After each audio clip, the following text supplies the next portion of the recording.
Unearthing Ancient Trade Routes Beyond the Silk Road. You've heard of the Silk Road, that legendary route connecting China and the Roman Empire through deserts and mountains. But what if I told you the Silk Road was just one part of a much bigger story? Long before planes, trains, or global trade agreements, ancient civilizations were already connected, not just by land, but across vast oceans, deserts, and frozen frontiers. Spices from Southeast Asia made their way to Roman markets. Gold from West Africa helped build Islamic centers of learning. Amber from Northern Europe was traded all the way to the Mediterranean. These weren't isolated events. They were part of a global network most people have never heard of. In this video, we're going to uncover the forgotten trade routes that shaped the ancient world and changed history in ways that textbooks often ignore. Welcome to Unearthing Ancient Trade Routes Beyond the Silk Road. The shadow of the Silk Road. When we talk about ancient trade, one name comes up more than any other: the Silk Road. It's iconic, a romantic image of caravans winding through deserts, merchants trading silk for gold, and distant empires connected by dusty paths stretching from China to Rome. And for good reason. The Silk Road was remarkable. It linked east and west, enabling the exchange of goods, ideas, religions, technologies, and even diseases.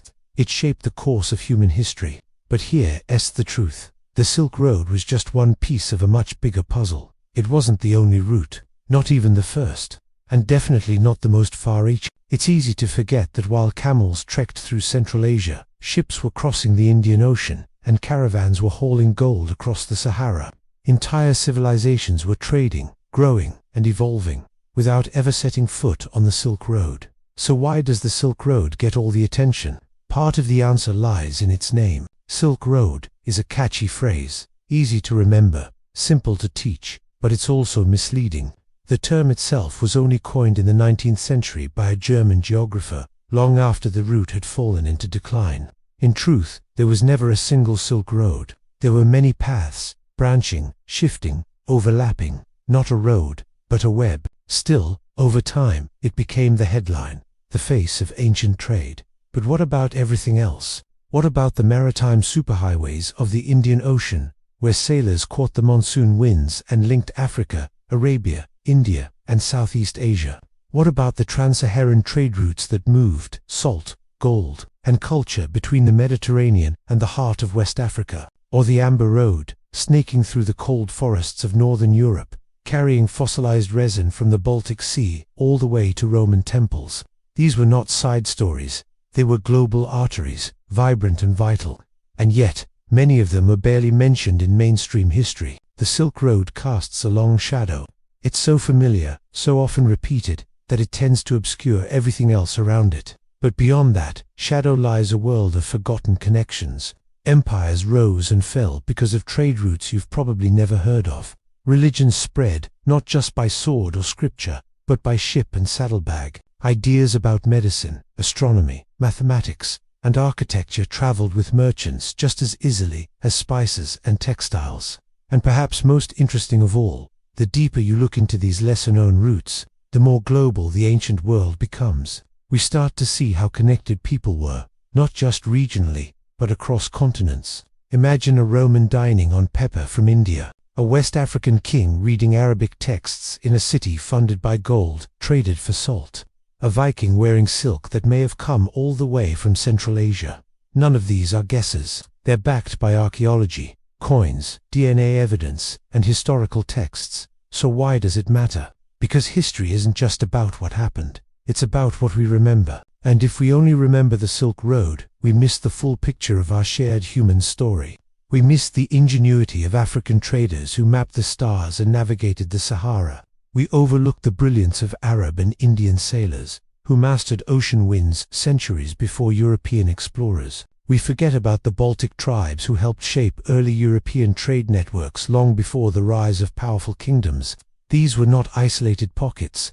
They were part of a global network, a living system of exchange, transformation, and mutual influence. And in today's world, where globalization is often seen as a modern invention, it's important to realize we've been connected for far longer than we think. So in this video, we're going to go beyond the Silk Road. We'll explore the forgotten trade routes that carried not just goods, but ideas, cultures, and even identities across ancient landscapes will meet the people behind the trade, not just emperors and generals, but sailors, nomads, merchants, and scholars.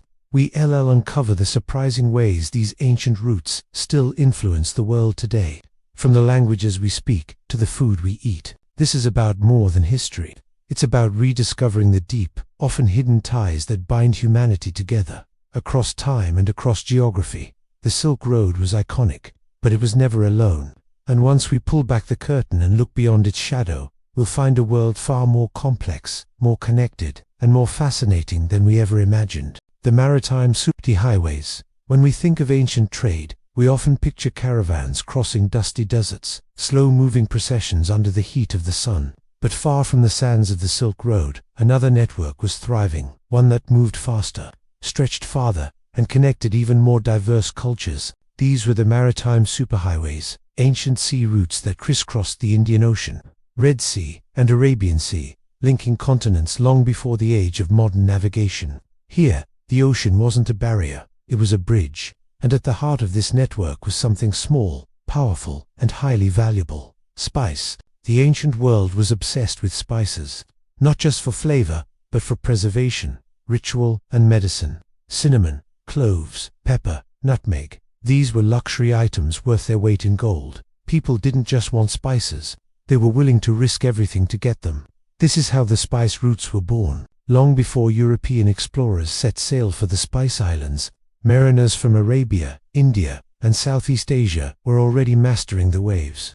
They built sturdy ships, studied the stars, and learned the rhythm of the monsoon winds, those seasonal currents that could carry a ship across the ocean faster than any land caravan. These winds blew predictably, one direction in summer, the opposite in winter. For traders, it was like a cosmic timetable. Catch the monsoon at the right time, and you could travel thousands of kilometers with minimal effort. Miss it, and you'd be stranded for months. Ships called dhows, with their iconic triangular sails, became the workhorses of this sea-based economy. They sailed from East African ports like Kilwa and Mombasa, up through the Red Sea, around the Arabian Peninsula, across to India, and into the Spice-rich islands of modern-day Indonesia. At every stop, goods were exchanged, deals were made, and cultures mixed. From Africa came ivory, gold, animal skins, and slaves. Arabia exported frankincense, myrrh, dates, and glass. India provided cotton, pearls, black pepper, and precious stones. Southeast Asia sent out cloves, nutmeg, and sandalwood. But it wasn't just objects that moved. Alongside the cargo came language, religion, art, and science. Islam spread peacefully along these trade routes, reaching as far as coastal China and the Indonesian archipelago. Ideas from Greek, Persian, Indian, and Arab scholars blended together and were carried across the ocean in the minds of merchants and sailors. Coastal cities became melting pots.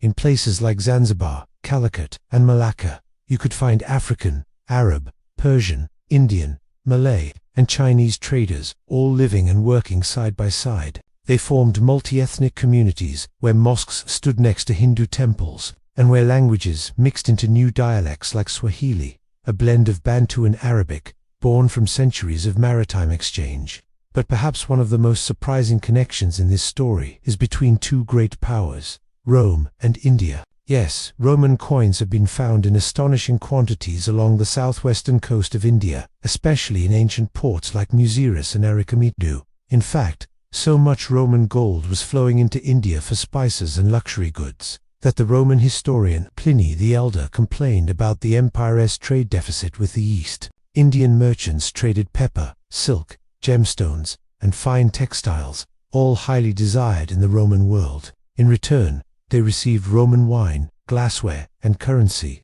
Some scholars even believe there were direct sea voyages from Roman Egypt to India, using knowledge of monsoon winds and Arab navigation skills. This wasn't a rare occurrence. It was a well-established trade route, fast, profitable, and deeply transformative.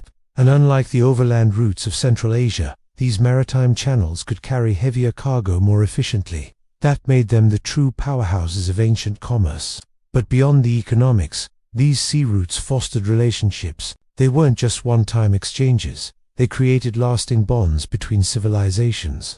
Indian architecture and religious motifs found their way to Southeast Asia, influencing the temples of Cambodia and Indonesia. Arabic language and culture shaped the Swahili coast. Indian mathematics and astronomy were studied in Islamic centers of learning and eventually translated into Latin in medieval Europe. Even food traditions bear the fingerprints of these ancient networks. Think about it. Cloves from Indonesia in Indian biryani, Indian spices in East African stews, Persian culinary styles found across the Indian subcontinent. All of this was made possible by ships, sails, and the sea. Today, we often look at globalization as something new, a modern invention. But the maritime superhighways of the ancient world prove otherwise. People have been connecting across vast distances for millennia, not just to trade goods, but to share stories, ideas, and ways of life. The Indian Ocean wasn't empty. It was alive, a liquid highway pulsing with life, culture, and commerce. And it's a reminder that history isn't a straight line between empires and wars. It's a vast interwoven web, and much of that web was spun across the water. The Silk Road may dominate textbooks, but the sea routes were just as important, if not more so. They shaped civilizations. They spread religions. They connected people who had never seen each other's lands, but who knew the feel of the same coin, the taste of the same spice, and the sound of the same monsoon wind. These were the true superhighways of the ancient world. Trans-Saharan gold and salt highways. When people think of Africa in ancient history, they often overlook one of the most incredible feats of human endurance, trade, and cultural exchange: the crossing of the Sahara Desert.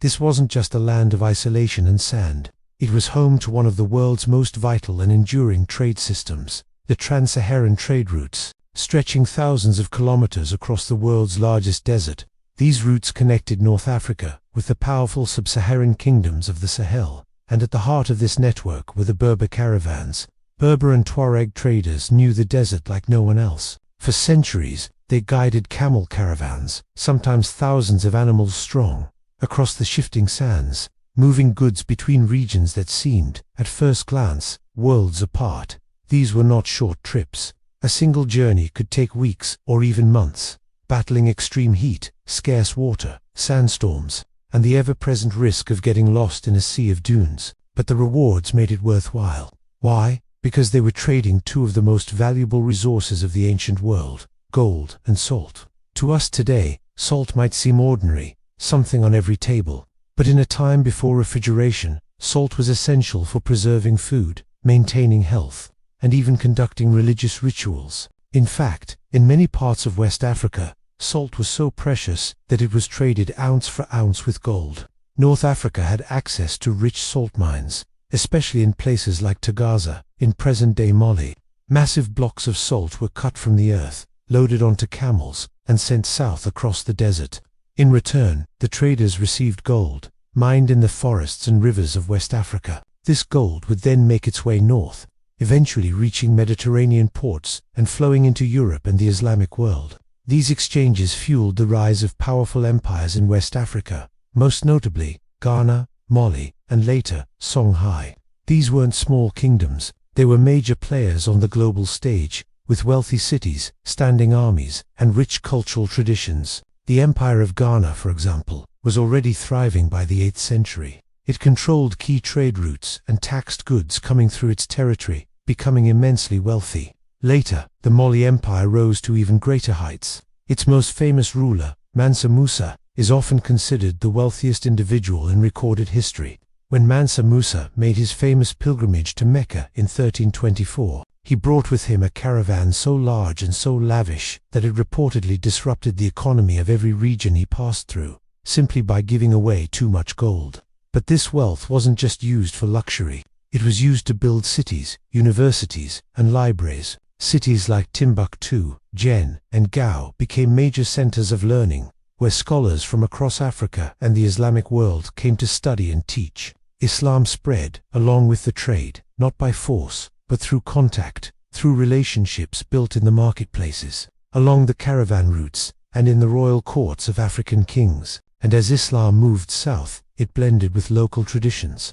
The result was a unique cultural fusion, where Arabic scripts were used to write African languages, where Islamic architecture was reimagined using local materials, and where Quranic scholarship thrived alongside oral history and indigenous belief systems. One of the most stunning examples of this blend is the Great Mosque of Jen, a structure made of mud brick, towering over the city, and built in the Sudano-Sahelian style that reflects both Islamic influence and local design.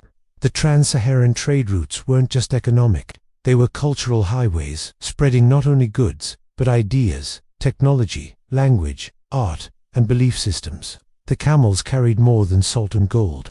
They carried civilization, and this trade wasn't unidirectional. While North Africa brought Islam, books, and architecture, West Africa contributed not just gold, but rich traditions of music, oral storytelling, political systems, and craftsmanship. The routes themselves changed over time. Political shifts, climate variations, and competition from maritime trade in later centuries would eventually reduce their prominence. But for nearly 1,000 years, these desert highways connected the Mediterranean world with the African interior in ways that were deeply transformative. Even today, their legacy remains. The Arabic-influenced languages spoken across parts of West Africa, the architectural styles of ancient cities, the enduring respect for scholarship and oral tradition, all these are echoes of a time when caravans ruled the sands. And perhaps most importantly, these routes challenged the old myth that Africa was isolated before European contact. Far from it. Africa was deeply connected, trading with the Islamic world, with Europe, and with itself, long before the Atlantic slave trade or colonialism. It was building empires, writing books, running schools, and expanding its influence, all powered by the steady march of camels across the desert.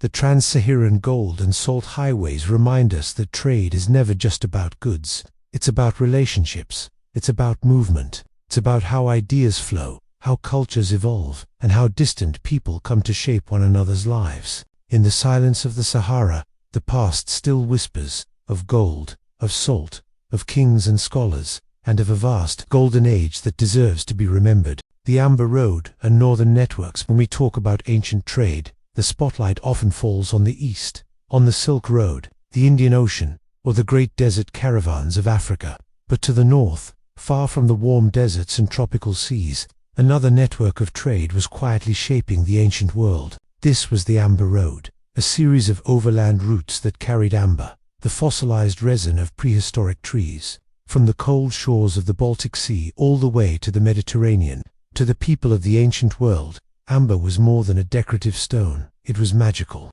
It could spark when rubbed, it glowed like sunlight, and it was used in jewelry, medicine, and spiritual rituals. Some cultures even believed it held protective or healing powers. As early as 3000 BCE, Baltic amber began appearing in graves and temples across Europe. By the time of the Bronze Age, it was being traded over vast distances passed from tribe to tribe, kingdom to kingdom, eventually reaching the mighty civilizations of Greece, Rome, and Egypt. And that's where the Amber Road began. Not as a single path, but as a network. From the coasts of modern-day Poland, Lithuania, and Latvia, traders moved south through what is now Germany, Czechia, Austria, and beyond. Following river valleys, forest trails, and mountain passes, the journey was long and often dangerous, winding through thick woods and across rivers, deep into territories inhabited by Germanic and Slavic tribes. But the rewards were worth it. Amber fetched a high price in the Mediterranean. The Greeks and Romans treasured it for its beauty and rarity. Roman aristocrats wore it as jewelry, burned it as incense, and used it as an ingredient in perfumes and medicines. So much amber flowed southward that Roman historians referred to it as the gold of the north. But this wasn't just about amber. The Amber Road became part of a larger northern network, a web of trade that connected northern and central Europe with the classical world. In return for amber, furs, honey, and slaves, northern tribes received Roman wine, glass, pottery, weapons, and coinage. Over time, these goods began to reshape local societies. Archaeologists have discovered Roman coins buried deep in Slavic and Germanic lands, sometimes hundreds of miles from the nearest Roman outpost. In ancient tribal settlements, Roman amphorae and glassware were found alongside traditional tools and weapons. These weren't just luxury imports. They were signs of a growing connection, a two-way relationship that was both economic and cultural. As these goods moved north, so too did ideas. Roman influence began to seep into northern Europe, not just through conquest, but through contact. Local tribes began to adopt Roman styles of dress, build more complex settlements, and experiment with metallurgy and farming techniques borrowed from the south. This trade didn't just change the economy, it changed identities, and it went both ways. Roman soldiers stationed near the empire's northern frontiers often married local women. They settled in towns that became cultural hybrids, part Roman, part Germanic. In time, these communities would form the foundation of medieval Europe. It's easy to overlook these quieter, colder trade routes. They lack the drama of desert caravans or monsoon voyages, but they played a crucial role in binding Europe together. And they weren't limited to the Amber Road. Rivers like the Danube, the Elbe, the Vistula, and the Rhine became natural highways, moving goods from the Baltic and interior Europe into the Roman world and back again. As trade grew, so did port towns and crossroads settlements, the early seeds of cities like Vienna and Hamburg. Over time, these routes helped connect Celts, Slavs, Germans, and Baltic peoples, tribes often portrayed as isolated or primitive, to the broader cultural world of ancient Europe. They weren't on the edges of civilization, they were part of it, and like other ancient trade networks, the northern routes also carried religions and beliefs. Long before Christianity became dominant in Europe, ideas and mythologies flowed along with the goods. Gods and spirits were exchanged in stories, rituals were shared, and similarities began to emerge between the mythologies of Norse, Celtic, and Slavic peoples, hinting at deeper common roots shaped, in part, by these ancient exchanges. Later, as Christianity spread northward, trade again played a role. Missionaries often followed existing trade routes, using them as paths into the hearts of tribal communities. And even as the Roman Empire declined in the West, these northern networks helped preserve knowledge and keep distant communities linked. The Amber Road may not be as famous as the Silk Road, but its impact was just as profound. It connected the forest worlds of the north with the urban centers of the south, enabling not only the flow of goods, but the transformation of cultures. It helped shape early Europe, not through war, but through exchange. And even today, amber still travels, from Baltic workshops to jewelry stores around the world, a quiet reminder of a trade route that once bridged the icy north with the sunlit south. In the end, the northern trade networks proved something vital, that civilization isn't just built by armies and empires, but by merchants, travelers, and the invisible threads that connect us all, even across forests, rivers, and snow. Echoes of ancient exchange all across the ancient world. Trade routes crisscrossed deserts, oceans, forests, and mountains, long before maps were accurate, before borders were drawn, and before nations existed as we know them. But what happened to these networks? Most of the roads, ports, and caravans faded with time. Kingdoms fell, empires collapsed, and new powers rose. Some trade routes shifted, others disappeared altogether. Yet even if the roads themselves vanished, the impact of those ancient exchanges never did. We still live with their echoes, in our languages, our religions, our foods, our architecture, and even in the very ideas that shape how we see the world. Take food, for example. Why is black pepper such a staple in European cuisine? Why do cloves and nutmeg show up in Indian and African dishes alike? Why is cinnamon found in deserts from the Middle East to Scandinavia? The answer lies in ancient trade. Spices that once cost more than gold made their way from the jungles of Southeast Asia to the kitchens of Rome, the markets of Cairo, and the palaces of Timbuktu. And the movement wasn't just one way.